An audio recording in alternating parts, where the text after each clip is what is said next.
Hello बच्चों, चलिए प्रश्न को देखते हैं। एक छात्र के एक परीक्षा के 4 विषयों के प्राप्तांक 60, 62, 64 और 66 हैं।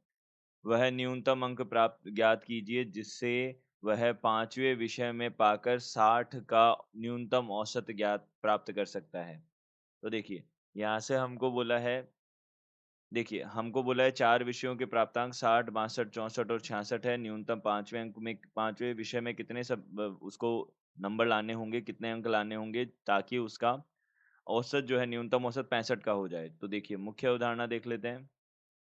मुख्य अवधारणा, तो मुख्य अवधारणा के अनुसार हम बोल सकते हैं जो औसत होता है, वह क्या होता है? औसत जो होता है वह क्या होता है? देखिए, अंकों का योग अंकों का योग बटा अंकों की संख्या।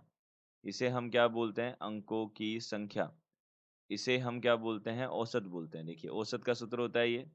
अब देखिए, हमने कि जो अंतिम हमारे पास में 5वां विषय है, माना 5वें विषय में माना 5वें विषय में प्राप्त अंक जो है प्राप्त अंक जो है, वह क्या है? x है।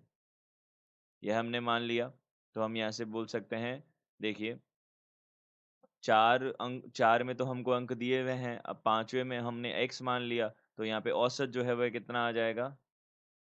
देखिए, औसत जो है वह कितना आ जाएगा? देखिए, 60 प्लस 62 प्लस 64 प्लस 66 और प्लस x, यह 5 विषय हो गए और बटा में 5, और इनका कितना आना चाहिए? औसत औसत न्यूनतम 65 आना चाहिए, यानी कि 65 या 65 से ज़्यादा आना चाहिए। तो यह हमने औसत से इसको हल कर लिया। अब देखिए, उनका सबका योग कर लेते हैं तो 6, देखिए इकाई स्थान वाले अंकों को जोड़ते हैं तो 6 और 4 10, 2 12 का 2 हासिल 1 हो गया, 6 चौक 24 और 1 25 हो जाएगा, 252 आ गया, प्लस x बटा में कितना आ गया? 5, यह बड़ा या बराबर हो गया 65 से। तो देखिए, यहाँ से 252 प्लस एक्स, यह बड़ा या बराबर हो जाएगा। देखिए, 65 गुणा 5 करेंगे, 5 को इधर की तरफ लेके आ जाएंगे गुणा में। अब धनात्मक राशि है तो चिन्ह तो परिवर्तन होगा नहीं। तो यहाँ से हम बोल सकते हैं 5 का गुणा किया तो 25, यहाँ पे 2 2 हासिल आ गया, और 6 पन्नों 30, और ये 325 हो गया। देखिए, x जो है वह बड़ा या बराबर हो जाएगा। देखिए, दोनों तरफ हम 252 कर देंगे माइनस, तो 325 माइनस 252 जो है वह कितना हो जाएगा? देखिए, 5 में से 2 गए, 5 में से 2 गए, हमारे पास 3 बच जाएँगे। तो देखिए, यहाँ से हम बोल सकते हैं x बड़ा या बराबर हो जाएगा। देखिए, यहाँ पे 3 आ गया, उसके बाद में यहाँ पे 2 बचेगा। देखिए, यहाँ पे 2 बचेगा, तो 12 में से 5 गए, यहाँ पे कितना हो जाएगा? 7 हो जाएगा। अब देखिए आगे, यहाँ पे 2 में से 2 गए, 0 आ जाएगा, तो यानी कि 73 हो जाएगा हमारे पास ये। तो हमको क्या पूछा है? देखिए, न्यूनतम अंक ज्ञात कीजिए जिसे वह 5वें विषय में पाकर 65 का न्यूनतम औसत प्राप्त कर सके। तो हमें न्यूनतम अंक बताना है, तो यहाँ न्यूनतम अंक क्या हो जाएगा? देखिए, न्यूनतम अंक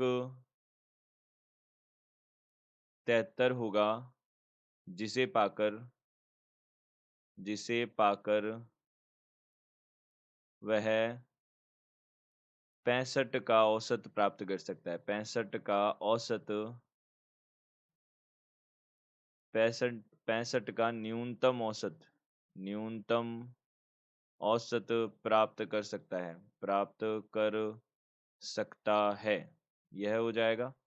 तो यहाँ से हम इसका हल क्या बोल सकते हैं? एक संबंधित होगा 73 से अनंत तक। तो यहाँ से हम बोल सकते हैं 65 का अगर उसको चाहिए तो वह 73 अंक ला सकता है, यह हम बोल सकते हैं।